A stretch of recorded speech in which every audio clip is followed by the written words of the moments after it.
Entina nomezan-danja ny kolotsaina malagasy indrindra fa ny kabary dia misy kosa ny boky vao nivoaka manazava misimisy kokoa na mahakasika ny dikany hoe kabary amin'ny teny frantsay. Ireo vahinona malagasy izay mipetraka any ampitan-dranomasina moa no natao indrindra nanotana ity boky ity. Ny famalinana etaetan'ireo malagasy maniry nahita kabary amin'ny teny frantsay ary indrindra ny fanapariana ny ivelan'i Madagasikara ny kolotsaina malagasy amin'ny fiteny Molière ny tanjona tamin'ny famoahana amin'ity boky ity. Manana andraikitra goavana eo anivon'ny fikambanan'ny mpikabary malagasy ny mpanoratra ka ny fanoratana izao boky izao dia efa natanterahana ihany koa ny toromarika ny Fimpima izay mampirisika amin'ny faritra tsirairay mba samy hitrandraka sy hizara ny zava-misy any aminy momba ny kabary.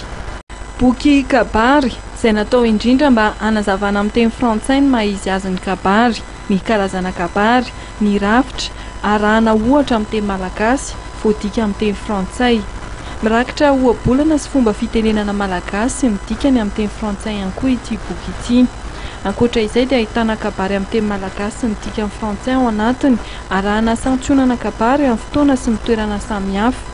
Zay ny kitoko lasitoko vavy no anakatonantsika indray zany pejin'ny fampahalalam-baovao tamin'ity takariva ity. Fisaorana amin'ny tafotafo no atolotra anao nanaraka izany hatramin'ny farany, manome fotoana anao ny tena goa manaraka indray. Veloma marito.